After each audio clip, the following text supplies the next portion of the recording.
Olá pessoal, tudo bom? Hoje nós vamos abordar um tema muito importante para a população em geral, que é a diabetes mellitus. A diabetes mellitus é uma doença que está aumentando a sua proporção no Brasil e no mundo, então é uma preocupação de nós, profissionais da saúde.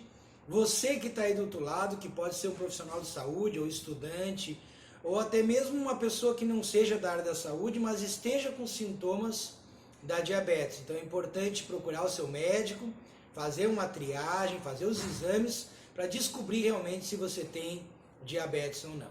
E aí a gente lembra daquela famosa frase do Hipócrates, que o teu remédio seja teu alimento, que o teu alimento seja teu remédio. Naquela época, lá em 377 a.C., Hipócrates já sabia que o que a gente é o que a gente come.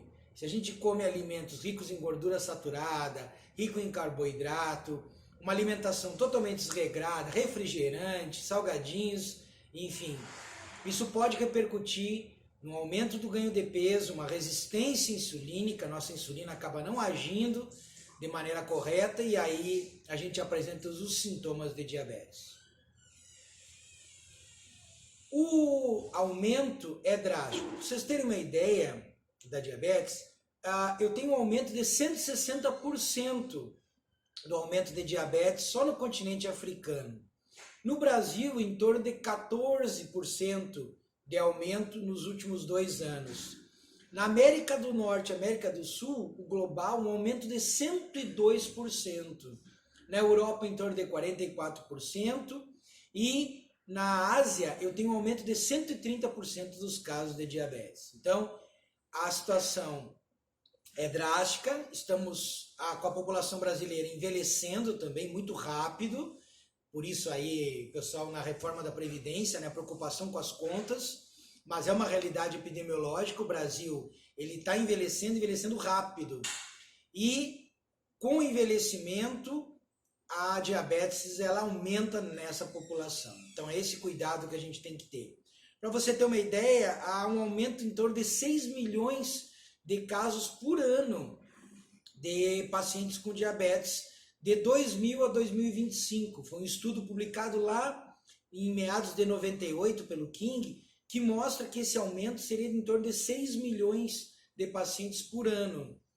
Isso dá mais ou menos 300 milhões de pacientes com diabetes em torno de 2025. Então, esses dados são alarmantes.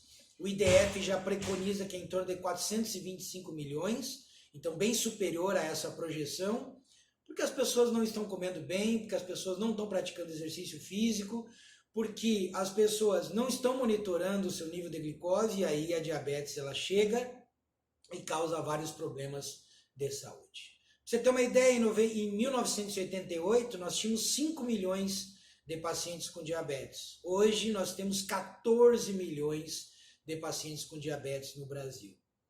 No mundo, há em torno de 387 milhões de pessoas com diabetes.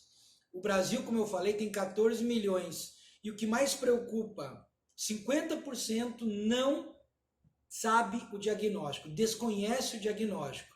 Ou seja, 50% das pessoas não têm a mínima ideia que tem o diabetes. E o mais drástico, 62% dos brasileiros têm pelo menos um fator de risco para desenvolver a diabetes. Em relação ao mundo, a China está em primeiro lugar, com 109 milhões de pessoas com diabetes, a Índia em segundo lugar, com 69 milhões, os Estados Unidos com 29 milhões e o Brasil com 14,3 milhões de pessoas com diabetes.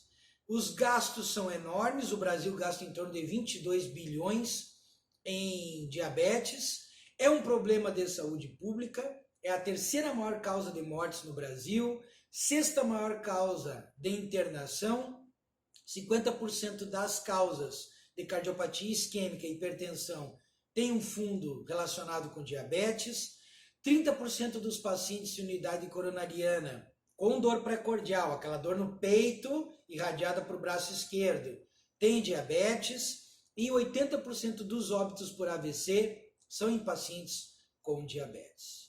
Em relação à doença renal crônica, é a primeira causa de doença renal crônica. 28% dos pacientes hemodializados têm diabetes.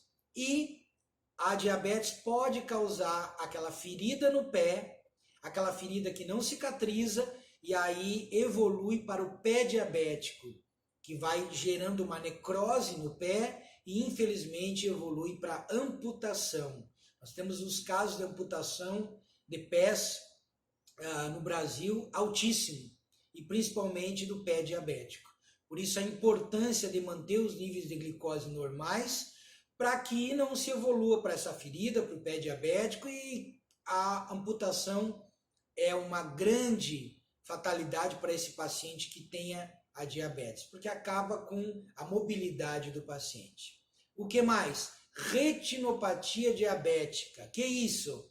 Dano na retina causado pelo aumento do sorbitol, um subproduto da frutose ocular, isso é metabolismo. E aí o sorbitol ele é levemente tóxico aos vasos retinianos, causando um microaneurisma nos vasos retinianos que leva à retinopatia diabética, que é uma das maiores causas de cegueira em pacientes com diabetes. Então, veja, o paciente pode perder a visão se ele não cuidar da sua diabetes. Paciente perfeito é 27%. O que você quer dizer com isso? Eu quero dizer que mais de 76% dos pacientes não conseguem cuidar da sua diabetes, não conseguem controlar os níveis de hemoglobina glicada. Mas o que é a hemoglobina glicada? Então, a hemoglobina glicada é aquele valor em percentagem que nós temos que mostra como o paciente está em relação à compensação da sua glicemia. A hemoglobina glicada está dentro da hemácia e ela absorve glicose ao longo de 3 meses. E aí o valor é dado em percentagem de absorção dessa glicose. E como que funciona isso?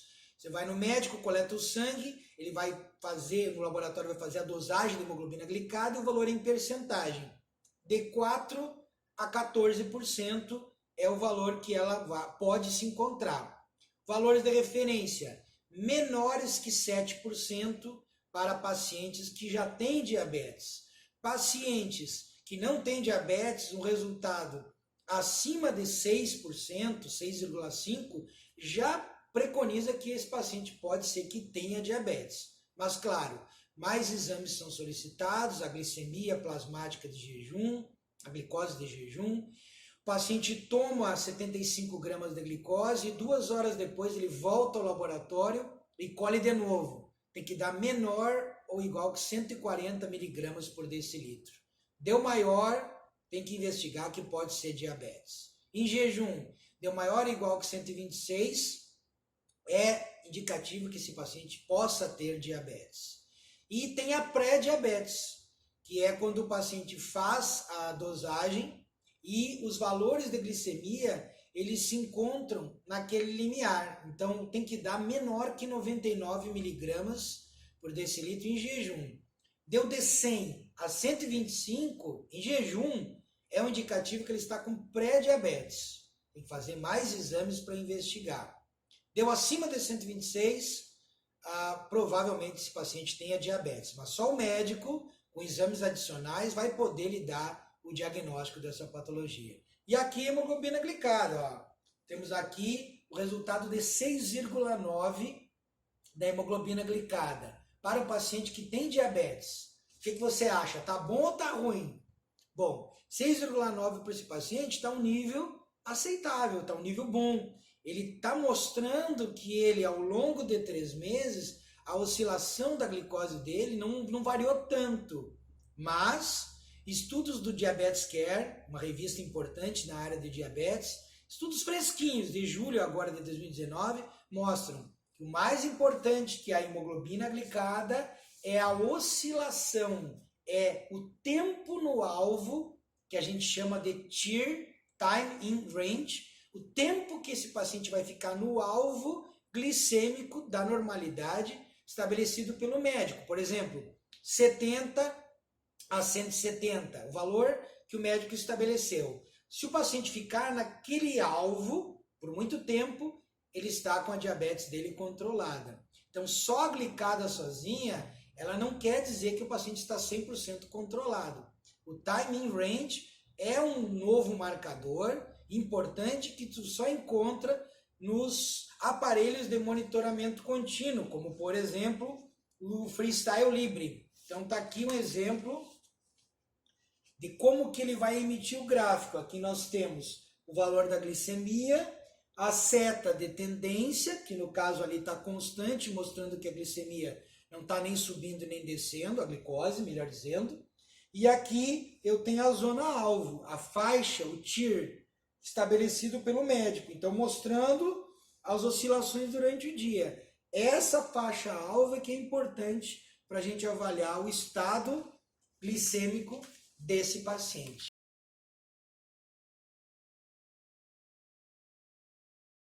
E aí, por exemplo, você imagina o glicosímetro comum. O glicosímetro comum, ele vai só emitir um resultado, 93, e ele não emite seta nenhuma. Então eu não tenho a noção se está subindo, se está descendo, se está constante. Por isso é importante do sistema de monitoramento contínuo, por causa da seta. A seta ela vai indicar a tendência, se vai subir, se vai descer, se está constante. E aí o paciente toma as atitudes em relação ao seu tratamento. Essa glicada, vocês acham que está como? Está boa ou está ruim? Então 10,2 é um nível de glicada alto, mostrando que esse paciente está com uma oscilação de glicemia muito alta ao longo desses 3 meses. Indica um mau controle da diabetes. E aí é necessário, então, tomar as atitudes necessárias. Mas lembra, mais importante do que a glicada é o tempo no alvo que esse paciente irá se encontrar. Era isso, gente. Espero que vocês tenham entendido e até o nosso próximo vídeo. Muito obrigado.